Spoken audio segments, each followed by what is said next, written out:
महर्षि कपिल प्रतिदिन पैदल अपने आश्रम से गंगा स्नान के लिए जाया करते थे। मार्ग में एक छोटा सा गांव पड़ता था, जहां पर कई किसान परिवार रहा करते थे। जिस मार्ग से महर्षि गंगा स्नान के लिए जाया करते थे, उसी मार्ग में एक विधवा ब्राह्मणी की कुटिया भी पड़ती थी। महर्षि जब भी उस मार्ग से गुजरते, ब्राह्मणी या तो उन्हें चरखा काटते मिलती या फिर धान कूटते। एक दिन विचलित होकर महर्षि ने ब्राह्मणी से इसका कारण पूछ ही लिया। पूछने पर पता चला कि ब्राह्मणी के घर में उसके पति के अलावा आजीविका चलाने वाला कोई नहीं था।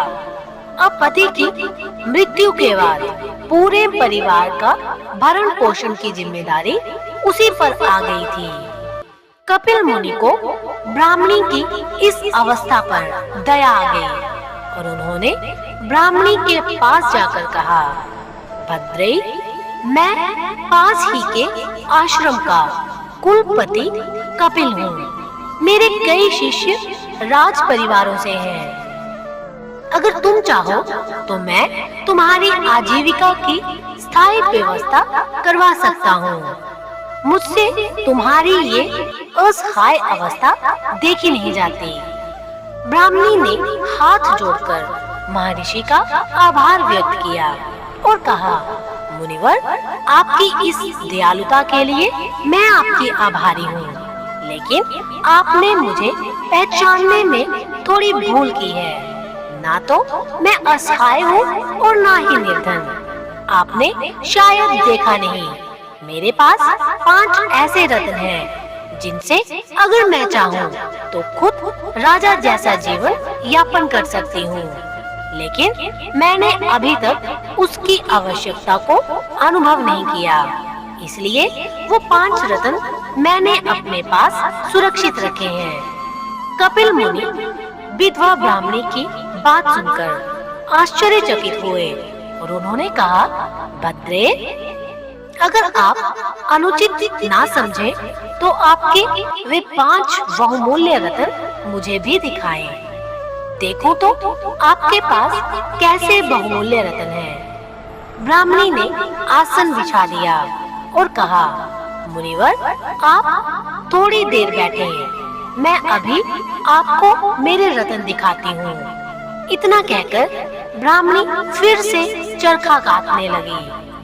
थोड़ी देर में ब्राह्मणी के 5 पुत्र विद्यालय से लौटकर आए और उन्होंने आकर महर्षि और माँ के पैर छुए और कहा, माँ, हमने आज भी किसी से झूठ नहीं बोला, किसी को कटु वचन नहीं कहा। गुरुदेव ने जो सिखाया और बताया उसे परिश्रम पूर्वक पूरा किया है।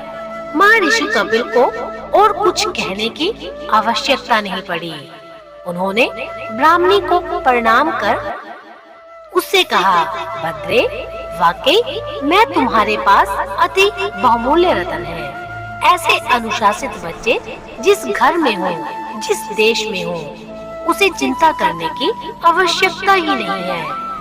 दोस्तों, आज के जमाने में अगर आपके बच्चे संस्कारी हैं, तो आप दुनिया में सबसे अमीर हैं, क्योंकि आजकल हम देखते हैं कि बच्चे बिल्कुल भी अपने माता पिता का आदर नहीं करते, कहा नहीं मानते और अपनी जिद के पक्के हैं। हमने अपने बच्चों को अच्छे संस्कार देने हैं और अच्छे मार्ग पर चलने के लिए प्रेरित करना है। कहते भी हैं, इत्र से कपड़ों का महकाना कोई बड़ी बात नहीं है। मजा तो तब है जब आपके किरदार से खुशबू आए। हमने अपना किरदार भी अच्छा बनाना है और बच्चों का किरदार भी अच्छा बनाना है। ये थी आज की कहानी। फिर मिलेंगे नई कहानी के साथ। तब तक के लिए अपना ख्याल रखना और ऐसी ही कहानियाँ सुनने के लिए चैनल को सब्सक्राइब और बेल आइकन को प्रेस करना मत भूलना। अगर कहानी पसंद आई हो तो इसे ज्यादा से ज्यादा शेयर करना।